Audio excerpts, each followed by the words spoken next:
Hello बच्चों, let's see the question. The question is the preparation of sperm before the penetration of ovum is called. तो यहाँ पे बोल रहा है कि जो sperm का preparation होता है before penetration of ovum उसको यहाँ पे क्या बोलते हैं. Option A is insemination, option B is coition, option C is spermiation and option D is capacitation.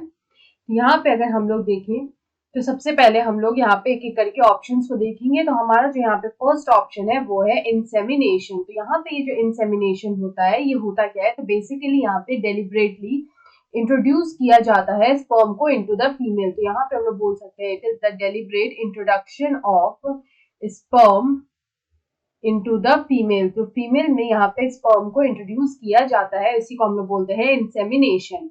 उसके बाद हमारा जो सेकंड ऑप्शन दे रखा है वो है क्वेश्चन. तो क्वेश्चन को हम लोग बोलते हैं copulation. It is also known as copulation. तो यहाँ पे इसका मतलब होता है इंटरकोर्स. यहाँ पे जो सेक्सुअल इंटरकोर्स होता है उसको हम लोग बोलते हैं कॉप्युलेशन. उसके बाद यहाँ पे जो हमारा थर्ड ऑप्शन दे रखा है विच इज ऑप्शन सी, तो उसमें लिखा है स्पर्मिएशन.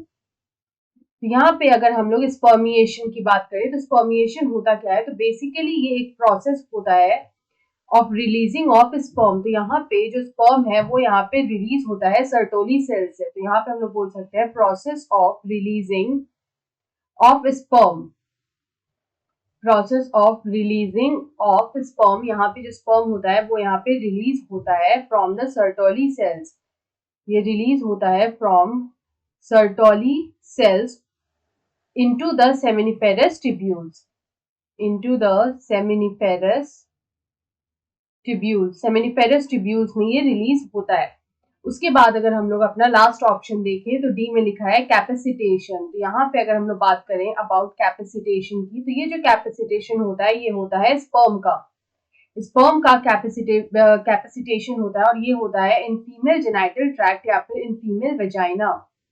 फीमेल वजाइना में जो स्पर्म होता है उसका कैपेसिटेशन होता है. तो कैपेसिटेशन जो है ये बेसिकली एक तरह का फिजियोलॉजिकल चेंज होता है. It is a physiological change, मतलब कि मॉलिक्यूलर और सेलुलर चेंजेस होते हैं.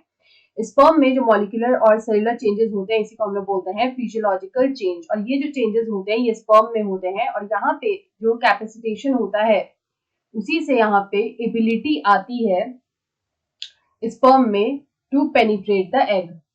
टू पेनिट्रेट द एग या फिर हम लोग बोल सकते हैं टू फर्टिलाइज द एग. तो यहाँ पे अगर हम लोग इस क्वेश्चन का करेक्ट आंसर देखें तो हमसे यही पूछा था कि preparation of sperm before penetration of ovum इसको क्या बोलते हैं, तो इसको हम लोग बोलते हैं कैपेसिटेशन. सो ऑप्शन डी में हमें दे रखा है capacitation. So option D is the right answer. I hope you understood it well. Best of luck.